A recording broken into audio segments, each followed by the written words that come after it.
ছাত্র জনতার রক্তাক্ত অভ্যুত্থান পরবর্তী বাংলাদেশে হিন্দু সম্প্রদায়ের উপর হামলার বিষয়ে ভারতীয় গণমাধ্যমে যে নেতিবাচক প্রচারণা চলছে তা মোকাবেলায় তাগিদ দিয়েছে পররাষ্ট্র উপদেষ্টা মোহাম্মদ তৌহিদ হোসেন।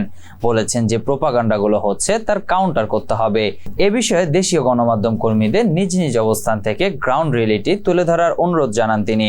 গতকাল সোমবার বিকেলে রাজধানীর রাষ্ট্রীয় অতিথি ভবন পদ্মায় প্রায় অর্ধশতাধিক বিদেশি কূটনীতিকদের সঙ্গে মত বিনিময় শেষে উপস্থিত সাংবাদিকদের সঙ্গে আলাপে পররাষ্ট্র উপদেষ্টা এসব কথা বলেন। গণমাধ্যম কর্মীদের এ বিষয়ে মিডিয়াতে প্রচার করা আহ্বান জানিয়ে পররাষ্ট্র উপদেষ্টা বলেন, তারা গ্রাউন্ডে না থেকে একটা পজিশন নিয়েছে। এখান থেকে কিছু ভুল তথ্য অনেক ক্ষেত্রে দেওয়া হয়েছে। একই সঙ্গে কোনো ধরনের সহিংসতা, মানুষের ক্ষতি করা, আগুন দেওয়া, অত্যাচার করা কোনোভাবে টলারেট করা হবে না।